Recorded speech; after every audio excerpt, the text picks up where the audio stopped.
என்னுடைய one of the mentor Ramanujam sir சொல்வார் acting class எடுக்கும்போது, ஒரு மனுஷன் வந்து வயிறில் சோறு இல்லாமல் தூங்கலாம், ஈரத்துண்டை வச்சுக்கிட்டு தூங்கலாம், எது வேணும் பாய் இல்லாமல் தூங்கலாம், இதில் தூங்கலாம். ஆனால் ஒரு மனுஷன் எப்போ வந்து பயம் இல்லாமல் தூங்க பழகுறானோ அப்போ தான் அவனால் நிம்மதியாக இருக்க முடியும். Very true.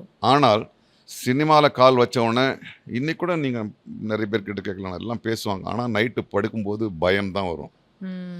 ஐயோ இன்னைக்கு நாள் கழிஞ்சாச்சு, நாளைக்கு எதனா வாய்ப்பு கிடைக்குமா, எதனா ஒரு லிங்க் கிடைக்குமா, யாரையாவது பார்க்கலாமான்னு ஒரு பயத்தோடு தான் இன்றைக்கும் பல அசிஸ்டன்ட் டைரக்டர்ஸு ஆக்டர்ஸு படுத்துட்டு இருக்காங்க. ஸோ அதுக்கு ராமானுஜம் சார் சொல்லுவார், என்னென்னா நீ அந்த பயத்தை போக்கணும்னா உன்னுடைய அறிவு தான் அந்த பயத்தை போக்கும்.